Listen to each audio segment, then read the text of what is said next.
अऊज़ु बिल्लाहि मिनश्शैतानिर्रजीम बिस्मिल्लाहिर्रहमानिर्रहीम या अय्युहल्लज़ीना आमनू ला तदखुलू बुयूतन गैर बुयूतिकुम हत्ता तस्तअनिसू व तुसल्लिमू अला अहलिहा ज़ालिकुम खैरुल लकुम लअल्लकुम तज़क्करून। ये पहले हमने ये सूरत नूर के शुरू में वहाँ बयान हुआ है बदकारी के बारे में और तोहमत के बारे में, इल्ज़ाम के बारे में, उसके बारे में कि बदकारी किसे कहते हैं और उसकी हद क्या है, बहतान लगाने की हद क्या है, मियाँ बीवी के जो मामलात हैं उसकी हद क्या है, और जो बंदा किसी पर इल्ज़ाम लगाता है उसकी क़यामत के बारे में उसकी क्या सज़ा है। पहले हम ये बयान यानी पढ़ चुके हैं। और यहाँ है कि जो बदकारी और तोहमत की जो सबब बनते हैं ना, वो ये यहाँ से वो मसाइल सामने आ रहे हैं कि अगर ये हम इन अहकामात पर अमल नहीं करेंगे तो बुराई के चांसेस हैं और इल्ज़ाम लगने के, बहतान लगने के चांसेस हैं, तोहमत लगने के चांसेस हैं। तो यहाँ से ये बयान हो रहा है कि किसी के घर कैसे जाना है, इजाज़त कैसे लेनी है। अल्लाह ताला फरमाता है या अय्युहल्लज़ीना आमनू, ईमान वालों। अल्लाह ताला ईमान वालों को जो कहते हैं ना मैं मुसलमान हूँ, जो मैं ईमानदार हूँ, मैं मोमिन हूँ, मैं मुसलमान हूँ, अल्लाह ताला उनको मुखातब है, उनसे खिताब कर रहा है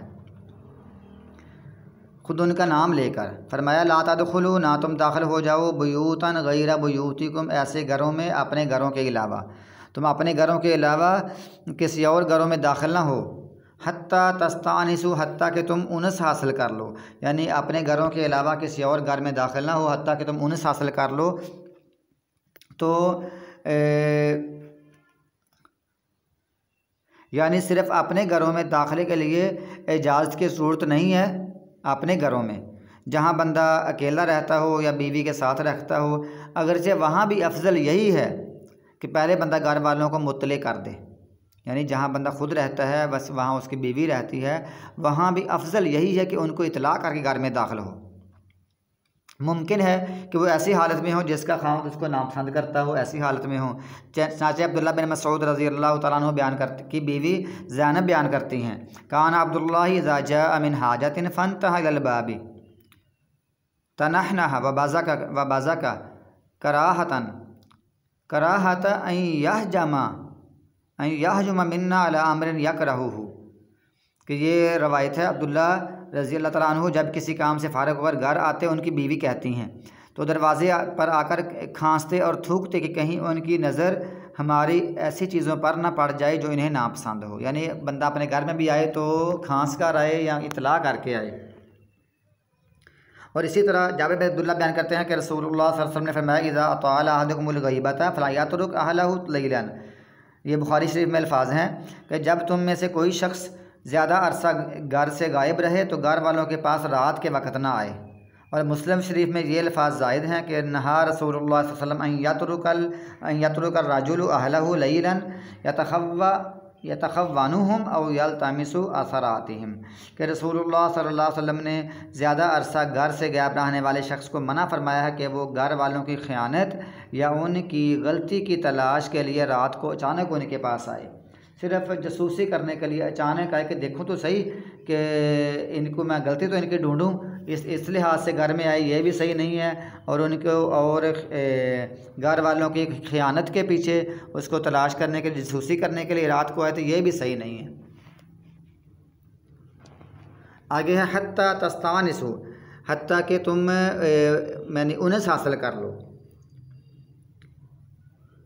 यानी इसमें यह मफ़हूम शामिल है कि इसलिए इसमें ना सिर्फ इजाज़त हासिल करने का मफ़हूम शामिल है बल्कि यह मफ़हूम भी है कि तुम मालूम कर लो घर में कोई है या नहीं है, और अगर है तो उससे तुम्हारा आना नागवार तो नहीं गुज़रता। आगे फिर तरीक़े हैं इजाज़त मांगने के। वो ये है कि बनु आमिर का एक आदमी आया और उसने रसूलुल्लाह सल्लल्लाहु अलैहि वसल्लम के पास आने की इजाज़त तलब की। कहने लगा क्या मैं अंदर आ जाऊँ? नबी सल्लल्लाहु अलैहि वसल्लम ने अपने खामन से कहा उसके पास जाओ और उससे इजाज़त का तरीक़ा सिखाओ कि वो इस तरह कहे अस्सलामु अलैकुम अदखुलू, पहले वो सलाम उसको कहो कि अस्सलामु अलैकुम क्या, फिर क्या मैं अंदर आ सकता हूँ? तो उस आदमी ने बाहर से ये आवाज़ सुन ली तो वह ऐसे आया अस्सलामु अलैकुम अदखुलू, तो उसने ये पूछा क्या मैं अंदर आ सकता हूँ, साथ सलाम ली तो अल्लाह के रसूल उसको इजाज़त दे दी तो वो दाखिल हो गया। ये अबू दाऊद में यह हदीस है। इसी तरह एक और है सहाबी हज़रत कालादा बिन हम्बल रज़ी अल्लाह तआला अन्हु कहते हैं, मैं नबी सल्लम के पास गया और आपके पास सीधा चला आया। मैंने ना सलाम कहा और ना इजाज़त मांगी, तो रसूलुल्लाह सल्लल्लाहु अलैहि वसल्लम ने फरमाया इरजी फ़कुल अस्सलामु अलैकुम, वापस चला जा, तूने इजाज़त नहीं मांगी और अस्सलामु अलैकुम क्या है। यह अबू दाऊद की हदीस है, हदीस नंबर 5176 है। इसको इमाम अलबानी ने सही कहा है। फिर इजाज़त मांगनी है तो ज़्यादा से ज़्यादा 3 दफ़ा इजाज़त मांगे, अगर इजाज़त ना मिले वापस चला आए। ये हदीस बुखारी शरीफ में है कि 3 दफ़ा इजाज़त मांगनी चाहिए, अगर इजाज़त ना मिले तो बंदा वापस चला आए। इसी तरह फिर दरवाज़ा खटखटाने या सलाम कहने पर अगर घर वाले पूछें कि कौन है तो उनको बताओ कि मेरा नाम ये है। जैसे जाबर बिन अब्दुल्ला रज़ी अल्लाह तआला अन्हु बयान करते हैं कि मैं नबी करीम सल्लल्लाहु अलैहि वसल्लम के पास एक कर्ज़ के सिलसिले में हाज़िर हुआ जो मेरे वालिद के ज़िम्मे था।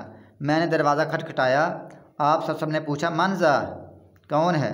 फ़कुल तो मैंने कहा आना मैं हूँ। फ़काल आना आना, आना आना क्या होता है? मैं क्या है? नाम लिया करो। गोया आपने उसे नापसंद फरमाया। यह हदीस बुखारी शरीफ में है, हदीस नंबर 6250। इसी तरह हुज़ैल, हज़रत हुज़ैल रज़ी अल्लाह अन्हु बयान करते हैं कि एक आदमी आया और नबी सल्लम के दरवाज़े के सामने खड़ा होकर इजाज़त मांगने लगा, तो नबी करीम सल्लल्लाहु अलैहि वसल्लम ने फरमाया हा कज़ा आन का औ हा कज़ा फ़इन्नमल इस्तिज़ान मिनन नज़री, इस तरफ हो जाओ या उस तरफ हो जाओ। ये नज़र जो है ना, इसी की वजह से ये तो इजाज़त मांगनी होती है। तेरी नज़र, तेरी निगाह बिल्कुल हम घर के अंदर है, घर के सामने, दरवाज़े के सामने है, तो इसीलिए तो इजाज़त मांगनी होती है। इसलिए दाएं हो जाओ या बाएं हो जाओ। लिहाजा जब बंदा किसी के घर जाए, दरवाज़ा खटखटाए या इजाज़त मांगे, दरवाज़ा खटखटा कर दस्तक देकर वो दाएं बाएं हो जाए, बिल्कुल सामने ना खड़ा हो दरवाज़े के। इसी तरह रसूलुल्लाह सल्लल्लाहु अलैहि वसल्लम ने फरमाया लवित्तला फ़ी बैतिका अहदुन वलम तअज़न लहू ख़ज़फ़तहु बिहसातिन फ़फ़क़अत अयनहु मा कान अलैका मिन जुनाहिन। यानी ये हदीस बुखारी शरीफ में, अगर कोई आदमी तेरे घर में झांके जबकि तूने इजाज़त ना दी हो और तू कैंकरी फेंक कर उसकी आँख फोड़ दे तो तुझ पर कोई गुनाह ना होगा। ऐसी सूरत में आँख फोड़ने पर ना किसास है और ना दियत है। तो ये तरीका है। फरमाया ज़ालिकुम खैरुल लकुम, ये जो अहकामात बयान हुए ना इजाज़त के, तुम्हारे लिए बेहतर हैं। अच्छा आ गया वतुसल्लिमु अला अहलिहा, और गाल वालों पर सलाम करो, यानी सलाम करो, इजाज़त मांगो, ये तुम्हारे लिए बेहतर है। लअल्लकुम तज़क्करून, ताकि तुम नसीहत पकड़ो। यानी इसमें दोनों का फ़ायदा है, घर वालों का भी फ़ायदा, इजाज़त मांगने वाले का भी फ़ायदा है, ताकि तुम नसीहत पकड़ो, नसीहत हासिल करो। जिस तरह तुम्हें दूसरों का बिला इजाज़त आना, अंदर आना, घुसना बुरा महसूस होता है ना, तुम्हारे कोई घर में अचानक आ जाए बगैर पूछे, इसी तरह दूसरों को भी बुरा महसूस होता है तुम उनके घर में बगैर पूछे चले गए हो। अफसोस है कि मुसलमानों ने इसके अहकामात को बिल्कुल तरक कर दिया है। हाँ, सिवाय चंद लोगों के, रिश्तेदारों, हमसायों, बल्कि अजनबी लोगों, ताकि वो भी घर में आते हैं बगैर इजाज़त के आ जाते हैं।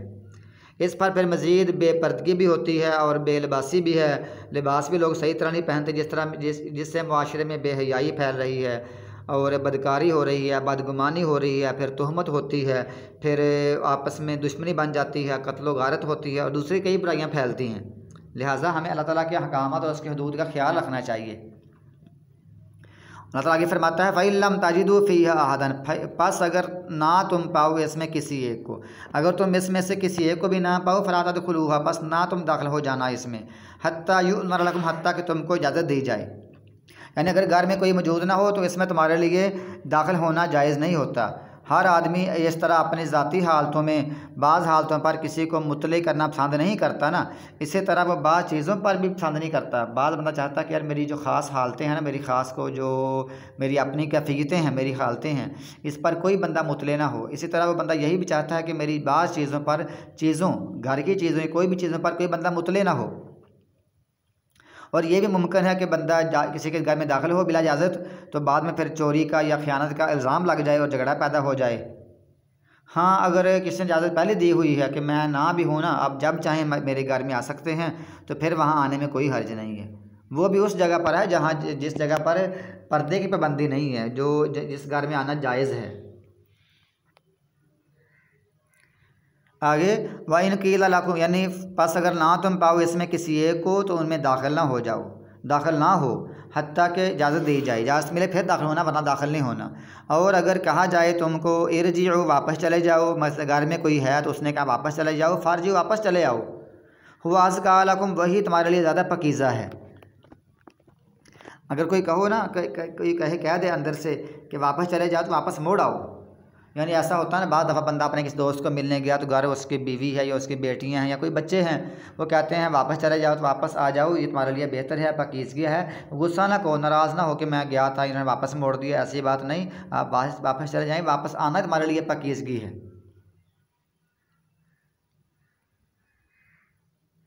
क्योंकि इस तरह अगर तुम दरवाजे पर खड़े होगे तुम्हारी बेकदरी हो जाएगी। वापस चले जाने से जो घर वाले हैं उनके दिल में तुम्हारी इज्जत बढ़ेगी कि हमने इनको वापस जाने का कहा तो वापस चले गए। वल्लाहु अल्लाह ताला बिमा तामलूना, जो तुम अमल करते हो उसको जानने वाला है। जो तुम करते हो ना, अल्लाह उसको जानता है कि लोग क्या करते हैं, खयानत करने के लिए आते हैं या बुरी नीयत से आते हैं या अच्छे काम के लिए आते हैं। जो अच्छे बंदे होते हैं ना, वो आते हैं, कोई बंदा घर से कह देना कि आप वापस चले जाएँ, घर वाला घर में नहीं है जिससे आप मिलना चाहते हैं तो वापस चले जाना, ये उनके लिए बेहतर है। और अल्लाह ताला सब कुछ जानता है कि कौन किस नीयत से आया है। बल्कि इमाम तबरी ने बाज़ मुहाजिरीन से नकल किया है कि कहते हैं कि मेरी सारी उम्र ये आरज़ू रही है, किसी सहाबी की, मुहाजिर की, मेरी सारी उम्र ये आरज़ू रही है कि मैं किसके घर जाऊं और अंदर से मुझे ये जवाब मिले कि वापस चले जाओ और मैं वापस चला जाऊं, ताकि मुझे इस आयत पर कम से कम एक मरतबा तो अमल करने का मौका मिले, सादत नसीब हो जाए कि मुझे घर वाला कोई बंदा घर से कहे कि वापस चले जाओ, वापस मोड़ आऊँ। आगे है लैसा अलैकुम जुनाहुन, नहीं है गुनाह अलैकुम तुम पर, जुनाहुन कोई गुनाह, अन तदखुलू के तुम दाखिल हो जाओ, बुयूतन ऐसे घरों में, गैरा मस्कूनतिन जिसमें कोई रहाइश नहीं है, जिसमें रहाइश नहीं है ना उसमें आप दाखिल होने में कोई तुम्हारा हर्ज नहीं है, कोई गुनाह नहीं है। फ़ीहा मताउल लकुम, उसमें तुम्हारे लिए फ़ायदा हो जिसमें, लेकिन वहाँ रहाइश नहीं है, उसमें तुम्हारे लिए वहाँ जाने में कोई हर्ज नहीं है। और वो घर हर ख़ास और हर आम के लिए खुला है और वहाँ दाखिल इजाज़त भी नहीं होती, तो इस पर कोई गुनाह नहीं। मसलन स्टेशन है, बसों के अड्डे हैं, मस्जिदें हैं, खाने पीने और हाइस के होटल हैं, और जो होटल होते हैं, मुसाफिर खाने हैं, दुकानें हैं, और वो मेहमान खाने जिनमें जाने की इजाज़त एक दफ़ा मिल चुकी हो तो बंदा बार बार जा सकता है। इस तरह वो ऐसे मकानात जो बेआबाद, वीरान, उजड़े हुए पड़े हैं, इनके अंदर आराम कर लेना, उजड़े पड़े हैं, बंदा सफ़र में है, वहाँ आराम कर लेना, तो साया हासिल कर लेना या रात गुजार लेना वगैरह वगैरह। तो इससे ये मालूम होता है कि जिन घरों में तुम्हारा कोई फ़ायदा नहीं है, जिन वीरानों में, वहाँ बल्कि वीराने हैं, वहाँ बुराई होती है, ऐसे वीराने हैं कि लोग वहाँ बुराई करने के लिए, ज़िना करने के लिए या कोई कत्ल की, चोरी की, डाके की कोई नीयत करने के लिए वहाँ खुफिया महफिल करते हैं, वहाँ भी जाना नहीं चाहिए, क्योंकि वहाँ तुम्हारी कोई ज़रूरत की चीज़ नहीं है, वहाँ कोई तुम्हारा मकसद नहीं है। तो जहाँ तुम्हारा फ़ायदा है वहाँ तुम जा सकते हो। वल्लाहु यालमु, दीनी फ़ायदा है, मैं दुनियावी फ़ायदा है, लेकिन कोई गुनाह के सिलसिले में नहीं वहाँ जाना। वल्लाहु, अल्लाह ताला, यालमु, जानता है, मा तुबदूना, जो तुम ज़ाहिर करते हो, मा तक्तुमून, और जो तुम छुपाते हो। जो तुम छुपाते हो अल्लाह उसको भी खूब जानता है, और जो तुम ज़ाहिर करते हो अल्लाह उसको भी खूब जानता है।